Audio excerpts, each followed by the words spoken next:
জয় হিন্দ সাথীও। অগ্নিবীর জিডিদের জন্য অনেক খুশির খবর।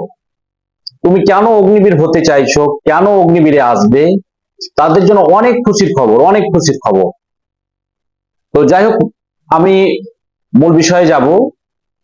এখনো পর্যন্ত অনেকের ভাবনা চিন্তা যে আমি 4 বছরের জন্য অগ্নিবীর জিডিতে কেন জয়েন করব, আমি 4 বছরের জন্য কি লাইফ তৈরি করতে পারবো।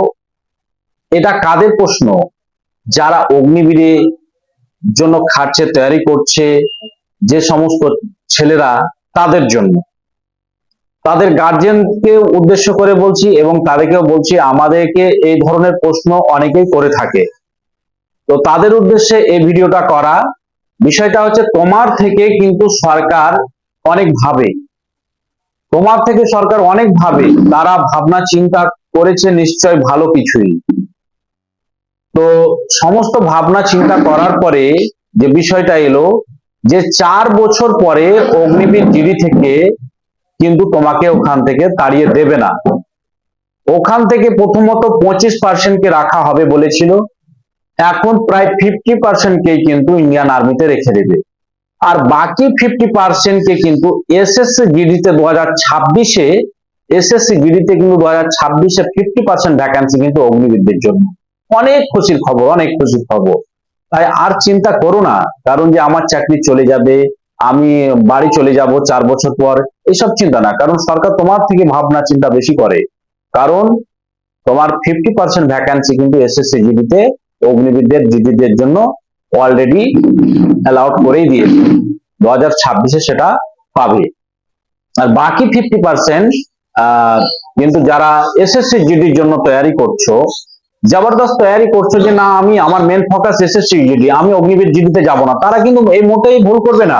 কারণ তাদের জন্য অনেক ভয়ঙ্কর হয়তো বিষয়টা আসতে পারে। কারণ 50% ভ্যাকান্সিতে অনেক কাট অফ হাই যাবে, তোমাদের মধ্যে অনেক কম্পিটিশন বেড়ে যাবে। আর এখানে কিন্তু অনায়াসে যারা অগ্নিবীর জিডি জয়েন করবে, তারা কিন্তু অনায়াসে কিন্তু এসএসসি জিডিতে চলে যেতে পারবে। তাই তোমাদেরকে বলবো, যে সমস্ত ভাইদের বয়স 17 বছর 18 বছর, তারা চিন্তা ভাবনা করছো যে আমি অগ্নিবীর জিডি জয়েন করব কি করব না, বা যাবো কি যাব না, তাদেরকে সকলকেই বলছি তোমরা জবরদস্ত তৈরি করো অগ্নিবীর জিডি, এবং সেখানে তোমরা সিলেকশন পাও, এবং তোমাদের 4 বছর পরে কিন্তু সরকার ছেড়ে দেবে না, ওখানেই রেখে দেবে। আর যাদেরকে কিছু ছাঁটাই করবে, তাদেরকে এসএসসি জিডিতে কিন্তু ভরে দিবে। কিন্তু এখানে সবচাইতে যে বিষয়টা হলো, সবচাইতে যেটা কম্পিটিশন বাড়বে, যারা এসএসসি জিডির জন্য, শুধুমাত্র এসএসসি জিডির জন্যই প্রিপারেশন করে আর কোনো কিছুর জন্য না, তাদের জন্য কিন্তু কম্পিটিশনটা কিন্তু হাই হয়ে গেল। কারণ 50% ভ্যাকান্সির মধ্যে, কারণ তাদেরকে কিন্তু লড়তে হবে। তাই অনেক খুশির খবর অগ্নিবীর জিডি ভাইদের জন্য।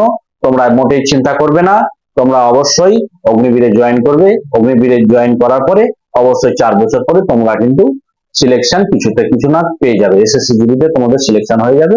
আপাতত এতটুকুই, আবার পরের ভিডিওতে দেখা হবে। জয় হিন্দ, জয় ভারত।